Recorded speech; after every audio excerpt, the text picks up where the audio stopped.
Hola, ¿cómo están? Muy buenos días. Qué bueno que nos acompañan. Me da, como siempre, muchísimo gusto saludarlos.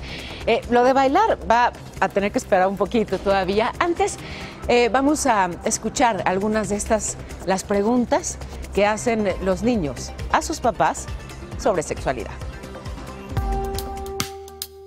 Los niños vienen de París. Los trae la cigüeña. Es quizá la frase más común que los padres responden a sus hijos ante la pregunta inocente de... Luego dicen cómo nacimos, cómo llegamos, y sí es complicado. Y es que la curiosidad no solo mató al gato, sino también el ingenio de los papás para contestar las preguntas sobre sexualidad que les hacen sus hijos. Es un poco complicado porque a veces no tengo las palabras adecuadas para decirles conforme a su edad, ahora sí que como es, ¿no? Mi niño me preguntó que por qué le sale vello púbico. A los 2 años de edad, un infante domina 25 palabras en promedio.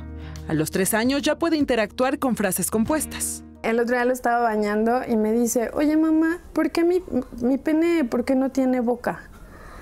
Y yo dije, ay hijo, pues mamá, porque no es un ser humano, no tiene cabeza, no. No, sí tiene cabeza, dice, y tiene un ojo, pero ¿por qué no tiene boca? ¿Por qué no habla?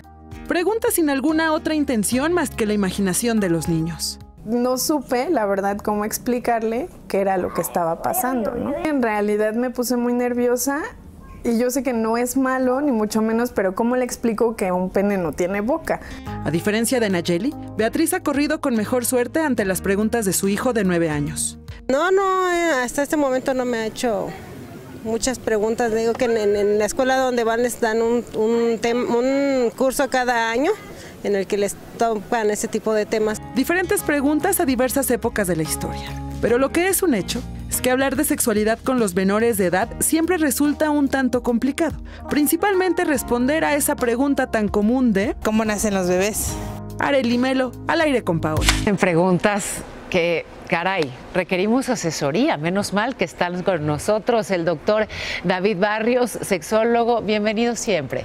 Gracias, Paola, eres muy gentil. ¿Cómo responder a estas, las dudas de los niños en torno a la sexualidad? Son de las inquietudes, yo digo, más agudas para papá y mamá, para muchos docentes e incluso para algunos profesionales. Fíjate que los niños y niñas en edad escolar, es decir, que van de los 6 a los 11 años más o menos, formulan preguntas algo distintas a los niños preescolares, como parte de lo que vimos en la cápsula. Los niños en edad preescolar acentúan más las diferencias de los cuerpos de niñas y niñas, hacen la gran pregunta de dónde vienen los niños y las niñas, cómo nacen los bebés, pero los niños ya de edad escolar, que van a la primaria, en la etapa de la comunicación y la internautica o la internética, más bien hacen preguntas sobre relaciones sexuales en pareja, sobre masturbación, noviazgo, homosexualidad y sí, embarazo, pero ya con un nivel, digamos, más complejo, más complicado para papá y mamá.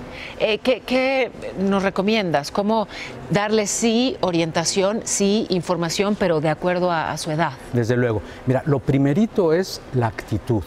Porque muchas veces papá y mamá o los profes se ponen tensos, se sonrojan, evaden las preguntas, dicen que están muy chiquitos para preguntar eso y la niña y el niño se quedan, además de frustrados, con enormes lagunas de información, por cierto, a la que tienen derecho, no obstante ser chiquitos y chiquitas. Entonces yo recomiendo naturalidad en las respuestas, no evadir dichas respuestas. Porque si no van y la buscan a otro lado y a ver con qué se topan, ¿no? Información la que van a obtener. También el utilizar lenguaje científico llano, claro, porque no está reñido con el lenguaje de niñas y niños. Lo que no hay que hacer son conferencias enciclopédicas muy sangronas, muy supuestamente elevadas de tono, que muchas veces desconciertan más a niñas y niños. Sí. También es muy importante incluir los valores, porque a veces damos datos, en el mejor de los casos datos biológicos, pero también están los sentimientos, también están los valores. Ahora, así como digo una cosa, digo la otra, como dijo la gran filósofa posocrática, la Chimoltrufia. Una cosa es no imponer juicios de valor y otra es exhibir prejuicios. A veces mamá y papá tienen un chorro de prejuicios y muchos profesores y profesoras, tenemos que admitirlo, tienen muchos prejuicios. Entonces hay que dar valores de respeto, de dignidad, de equidad, de justicia y del derecho a la información. Por cierto, que también es importante, me parece, que ante dudas postergar la respuesta, pero avisarle al niño y a la niña, oye, vamos a posponer la respuesta, vamos a investigarla, probablemente juntos, y luego darla sin ninguna cortapisa. Y también creo que es muy importante, ante lagunas e insuficiencias que todas y todos tenemos, tener la humildad necesaria para ir con el profesional de la educación sexual o la sexología, que seguro nos va a orientar de manera eficaz. Pues sí, acudir como siempre a los expertos, y por eso te tenemos hoy aquí y lo agradezco siempre muchísimo. Gracias, doctor. ¿Hay algo más que quieras decir al respecto? Pues decir lo siguiente, que ahora hay mucha información, no toda confiable, no toda científica y humanista, en las redes internéticas. Hay que tener cuidado en la selección de esa información. Hay que ser mesurado, sí, e indagar a fondo, pero de alguna manera analizar lo que sirve y lo que no. Y algo muy importante, sabemos que desafortunadamente el abuso sexual hacia infantes es muy frecuente. Entonces, cuando un niño o una niña se acerca con una inquietud de esta naturaleza, hay que adiestrarles a saber decir no, un no tajante, que impida que reciban algún tipo de abuso, tocamiento, proposición no querida, etcétera. Esto lo enfatizamos mucho porque no podemos soslayar que el abuso sexual hacia niñas y niños es una realidad, y a veces tenemos que tocar cosas que no nos gustan, estos temas. Entonces, papá y mamá, profes y profas, profesionales, lanzar el mensaje: tienes derecho a decir no y recurrir a mí cuando algo te incomode, en presencia sobre todo de un adulto. Ese mensaje importantísimo siempre. Gracias, doctor. A ti, Paola. El doctor David Barr.